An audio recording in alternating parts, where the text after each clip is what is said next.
Bienvenue sur l'émission Constellation, qui se propose d'explorer en votre compagnie les arcanes stellaires et diamantins où nous conduit la poésie de tout temps et de tout lieu.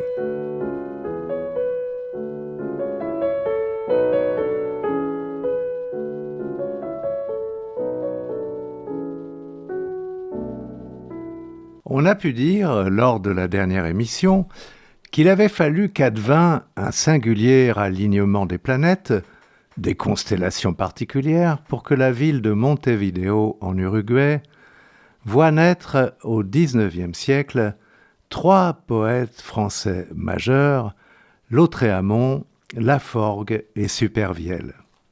Et en effet, Isidore Lucien Ducasse, précisément né un jour de la Saint-Isidore, le 4 avril 1846 à Montevideo, accomplira la course d'un véritable météore des lettres en écrivant à l'âge de 22 ans les 12 chants de Maldoror. Il mourra à Paris, de phtisie probablement, âgé donc de seulement 24 ans, le 24 novembre 1870, quelques mois après le désastre de Sedan qui provoquera la chute du Second Empire. Publiés à compte d'auteur, les chants de Maldoror auront peu d'écho à leur sortie éditoriale, mais leur postérité sera considérable.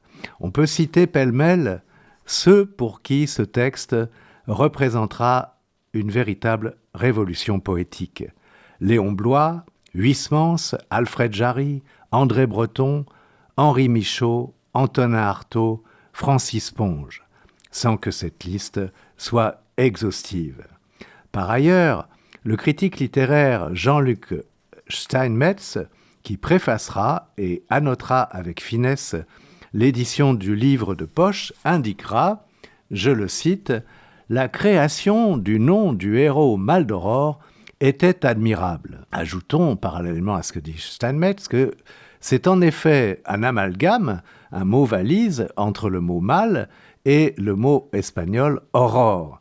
Rappelons que Lautréamont parlait parfaitement l'espagnol puisqu'il a passé ses 13 premières années à Montevideo avant de se rendre en France pour y faire ses études secondaires. Quant à l'appellation le comte de Lautréamont, elle n'est pas moins surprenante, bien qu'elle ne revienne sans doute pas à l'initiative de Ducasse lui-même. Faudrait-il, je cite encore Steinmetz, faudrait-il en ce cas l'attribuer, avec quelque hésitation toutefois, à l'avisé Albert Lacroix, premier éditeur des 6 chants, qui l'aurait emprunté au roman historique Lautréamont d'Eugène Sue, qu'il venait de rééditer. Et Lautréamont serait-il alors la perle d'une merveilleuse coquille typographique.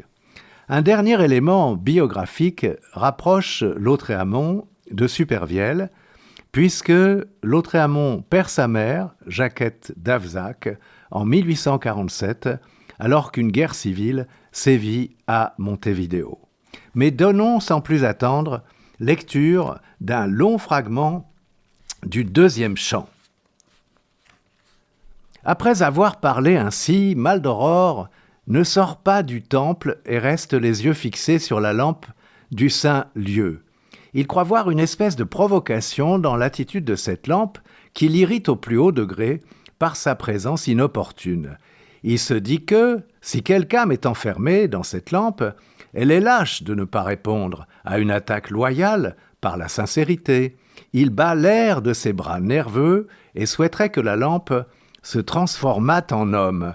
Il lui ferait passer un mauvais quart d'heure, il se le promet. Mais le moyen qu'une lampe se change en homme, ce n'est pas naturel. Il ne se résigne pas et va chercher sur le parvis de la misérable pagode un caillou plat à tranchant effilé. Il le lance en l'air avec force, la chaîne est coupée par le milieu, comme l'herbe par la faux, et l'instrument du culte tombe à terre en répandant son huile sur les dalles. Il saisit la lampe pour la porter dehors, mais elle résiste et grandit. Il lui semble voir des ailes sur ses flancs, et la partie supérieure revêt la forme d'un buste d'ange. Le tout veut s'élever en l'air pour prendre son essor, mais il le retient d'une main ferme.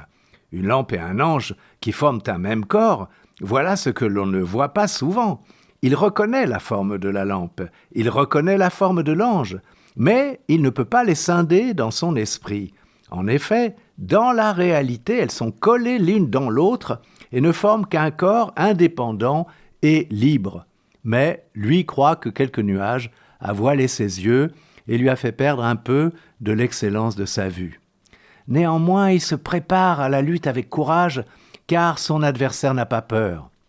Les gens naïfs racontent à ceux qui veulent les croire que le portail sacré se referma de lui-même en roulant sur ses gonds affligés pour que personne ne pût assister à cette lutte impie dont les péripéties allaient se dérouler dans l'enceinte du sanctuaire violé.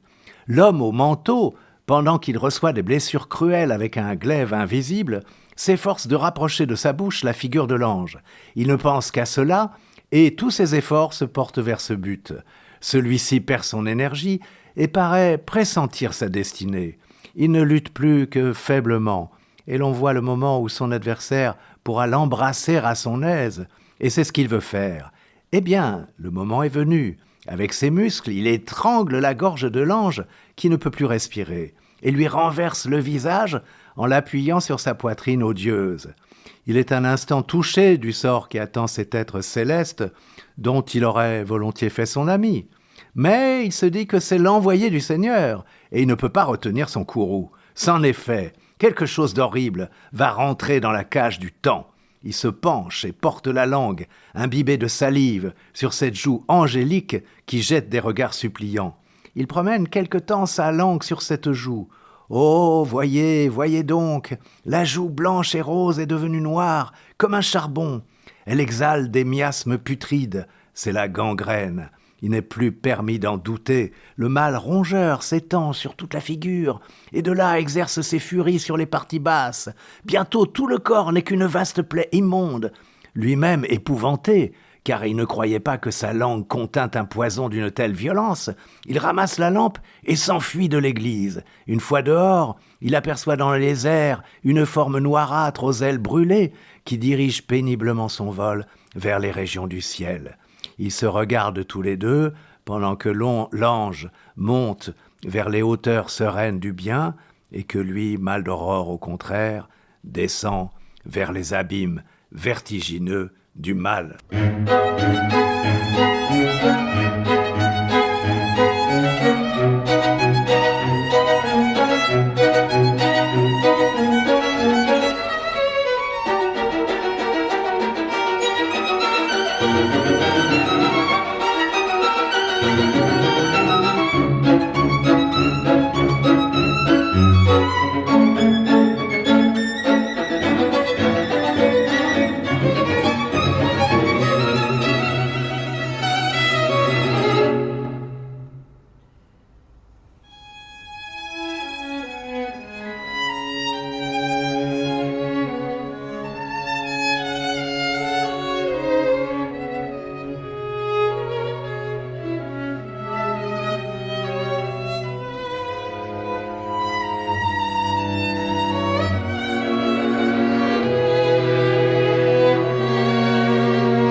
Difficile alors de ne pas percevoir l'originalité absolue du texte qu'on vient de lire, dont Lautréamont, en s'adressant à son lecteur au 5e chant, esquisse une définition en parlant de, je le cite, « l'âcre sérosité suppurative qui se dégage avec lenteur de l'agacement que causent mes intéressantes élucubrations ». Il n'est que de voir aussi l'iconographie qu'auront engendré et l'œuvre et la mystérieuse personnalité de son auteur pour mesurer leur fracassante singularité. Renvoyons alors aux portraits et aux représentations de Félix Vallotton, de Salvador Dali, de René Magritte ou plus encore de Man Ray, qui avec une photo de 1920 ayant pour titre « L'énigme d'Isidore » montre une œuvre qui préfigure celle de Christo, l'homme qui a enveloppé le Pont Neuf. En effet, on y voit un enchevêtrement de formes confuses et irrégulières, enveloppées dans une sorte de toile de jute, sous la pression ramifiée d'une cordelette. Ce mystère corrobore la méconnaissance quasi absolue que l'on a de la biographie d'Isidore Ducasse. Le passage que nous avons lu a montré un Maldoror qui méritait son nom, en ce sens qu'il représentait une sorte de génie du mal en lutte contre le Créateur. On songe évidemment à la lutte de Jacob avec l'ange, dont on peut voir une représentation exécutée par Eugène Delacroix à l'église Saint-Sulpice de Paris. Et c'est bien la composante agonistique, celle donc de luttes âpres et féroces, qui mobilise aussi tout un bestiaire que l'on serait tenté de qualifier de fantastique, qui caractérise peut-être le mieux cette prose poétique épique. Aussi, Steinmetz, dont on a dit qu'il avait orchestré l'édition du livre de poche, Steinmetz pourra-t-il préciser, je le cite, « Les bêtes dont il nous parle sont un peu plus que des êtres scientifiquement observables. Elles revêtent une aura totémique. On les sent investies d'un mana », le mot mana signifie une puissance surnaturelle et un principe d'action, investies donc d'un mana qui exerce favorablement ou funestement son emprise. Parler de fantastique, en l'occurrence, serait une erreur, puisque c'est au nom d'un sacré diffus, où persistent encore des éléments de merveilleux chrétiens, qu'il s'exprime et transfigure toute réalité. Dans une scène d'effroyable naufrage que pourrait illustrer Géricault, Lautréamont écrit, je cite donc, et je lis donc un long passage de la fin d'un tel naufrage. Mais l'instant s'approchait où j'allais moi-même me mêler comme acteur à ces scènes de la nature bouleversée. Quand la place où le vaisseau avait soutenu le combat montra clairement que celui-ci avait été passé le reste de ses jours au rez-de-chaussée de la mer, alors ceux qui avaient été emportés avec les flots reparurent en partie à la surface. Ils se prirent à bras le corps, 2 par 2, 3 par 3. C'était le moyen de ne pas sauver leur vie, car leurs mouvements devenaient embarrassés, et ils coulaient bas comme des cruches percées. Quelle est cette armée de monstres marins qui fend les flots avec vitesse ? Ils sont 6, leurs nageoires sont vigoureuses, et s'ouvrent un passage à travers les vagues soulevées. De tous ces êtres humains qui remuent les 4 membres dans ce continent peu ferme, les requins ne font bientôt qu'une omelette sans œufs, et se la partagent d'après la loi du plus fort. Le sang se mêle aux os, et les os se mêlent au sang. Leurs yeux féroces éclairent suffisamment la scène du carnage. Mais quel est encore ce tumulte des eaux là-bas à l'horizon ? On dirait une trompe qui s'approche. Quel coup de rame ! J'aperçois ce que c'est. Une énorme femelle de requin vient prendre part au pâté de foie de canard et manger du bouilli froid. Elle est furieuse, car elle arrive affamée. Une lutte s'engage entre elle et les requins pour se disputer les quelques membres palpitants qui flottent par-ci, par-là, sans rien dire, sur la surface de la crème rouge. À droite, à gauche, elle lance des coups de dents qui engendrent des blessures mortelles. Mais 3 requins vivants l'entourent encore, et elle est obligée de tourner en tous sens pour déjouer leur manœuvre. Avec une émotion croissante, inconnue jusqu'alors, le spectateur, placé sur le rivage, suit cette bataille navale d'un nouveau genre. Il a les yeux fixés sur cette courageuse femelle de requin aux dents si fortes. Il n'hésite plus, il épaule son fusil, et, avec son adresse habituelle, il loge sa 2e balle dans l'ouïe d'un des requins au moment où il se montrait au-dessus d'une vague. Restent 2 requins qui n'en témoignent qu'un acharnement plus grand. Du haut du rocher, l'homme à la salive saumâtre se jette à la mer et nage vers le tapis agréablement coloré en tenant à la main ce couteau d'acier qui ne l'abandonne jamais. Désormais, chaque requin a affaire à un ennemi. Il s'avance vers son adversaire fatigué et, prenant son temps, lui enfonce dans le ventre sa lame aiguë. La citadelle mobile se débarrasse facilement du dernier adversaire. Se trouvent en présence le nageur et la femelle de requin, sauvés par lui. Ils se regardèrent entre les yeux pendant quelques minutes, et chacun s'étonna de trouver tant de férocité dans les regards de l'autre. Ils tournent en rond en nageant, ne se perdent pas de vue, et se disent à part soi « Je me suis trompé jusqu'ici, en voilà un qui est plus méchant ». Alors, d'un commun accord, entre 2 os, ils glissèrent l'un vers l'autre avec une admiration mutuelle. La femelle de requin, écartant l'eau de ses nageoires, Maldoror battant l'onde avec ses bras, et retinrent leur souffle dans une vénération profonde, chacun désireux de contempler pour la première fois son portrait vivant. Arrivés à 3 mètres de distance, sans faire aucun effort, ils tombèrent brusquement l'un contre l'autre, comme 2 aimants, et s'embrassèrent avec dignité et reconnaissance, dans une étreinte aussi tendre que celle d'un frère ou d'une sœur. Les désirs charnels suivirent de près cette démonstration d'amitié. 2 cuisses nerveuses se collèrent étroitement à la peau visqueuse du monstre, comme 2 sangsues, et les bras et les nageoires entrelacés autour du corps de l'objet aimé qu'ils entouraient avec amour, tandis que leur gorge et leur poitrine ne faisaient bientôt plus qu'une masse glauque aux exhalaisons de goémon, au milieu de la tempête qui continuait de sévir à la lueur des éclairs, ayant pour lit d'hyménée la vague écumeuse, emportée par un courant sous-marin comme dans un berceau et roulant sur eux-mêmes vers les profondeurs inconnues de l'abîme, ils se réunirent dans un accouplement long, chaste et hideux. Enfin, je venais de trouver quelqu'un qui me ressemblât. Désormais, je n'étais plus seul dans la vie. Elle avait les mêmes idées que moi. J'étais en face de mon premier amour.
comprend alors que Léon Bloy ait qualifié ainsi les chants. C'est de la lave liquide, c'est insensé, noir et dévorant. On comprend aussi que Maurice Blanchot et Gaston Bachelard aient consacré chacun un essai à Lautréamont. On comprend surtout que les surréalistes, André Breton au premier chef, mais aussi Philippe Soupeau et Aragon, aient pu voir en Lautréamont un précurseur de génie. Qui pourrait alors, mieux que Lautréamont, évoquer ainsi un simple cheveu? Je lis un autre passage, extrait du 3e chant. La première et la seule chose qui frappa ma vue fut un bâton blond, composé de cornets, s'enfonçant les uns dans les autres. Ce bâton se mouvait, il marchait dans la chambre. Ses secousses étaient si fortes que le plancher chancelait.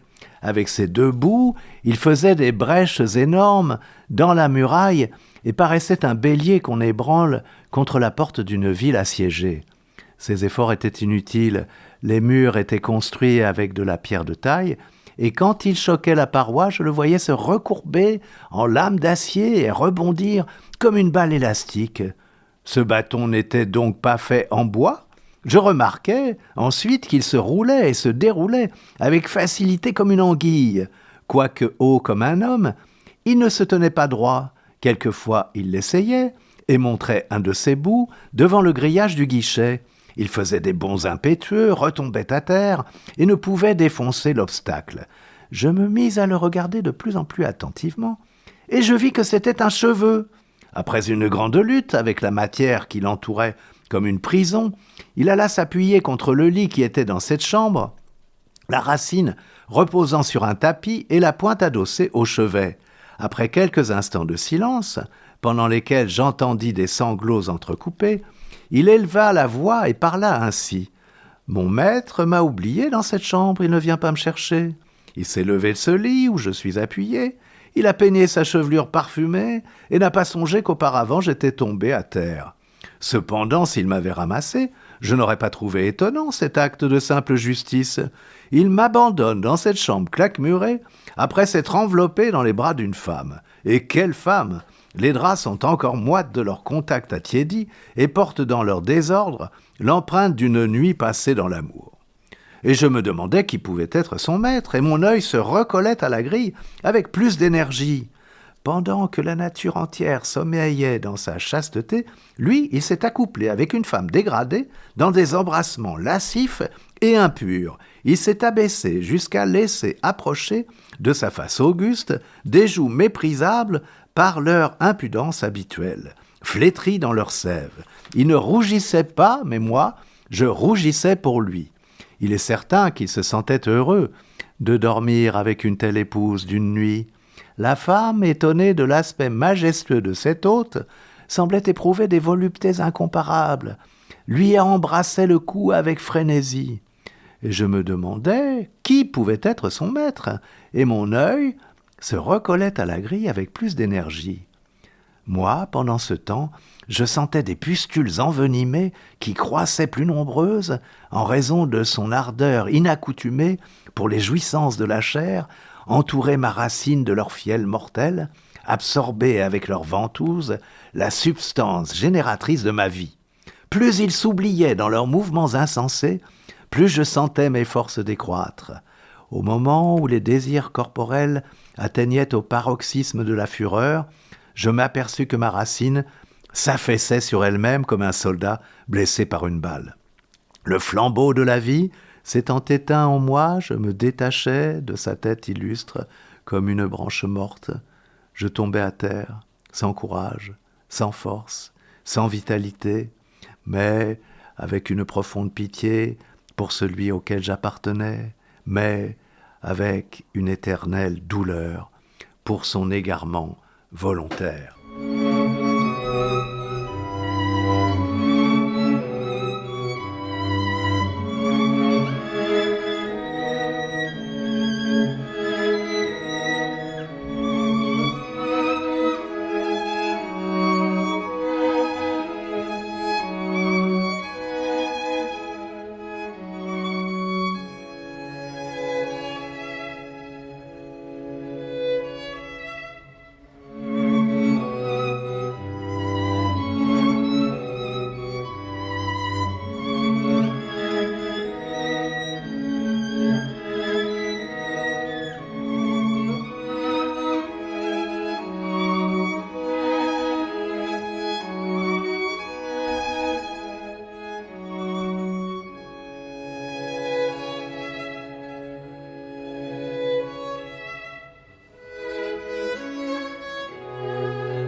On invite les auditeurs à découvrir d'autres pages incandescentes.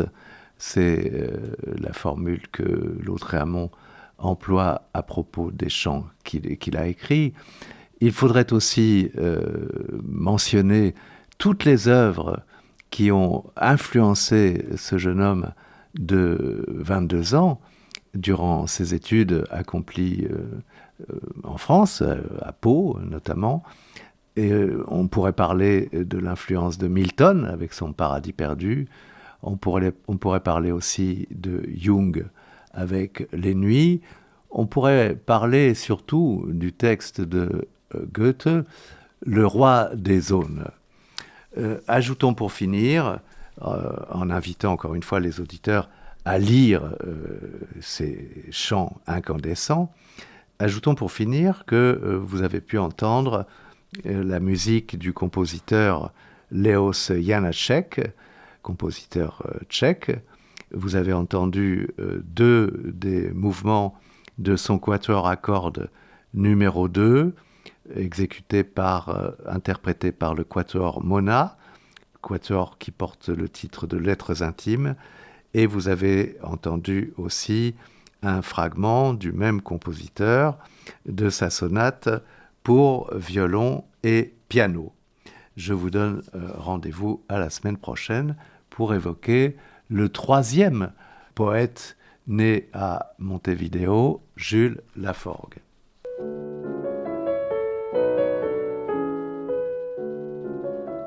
Cette émission hebdomadaire est diffusée en direct les mardis de 10h à 10h30 et rediffusée les vendredis de 13h30 à 14h. Vous pouvez aussi la réécouter en podcast, comme toutes les autres émissions des RLP.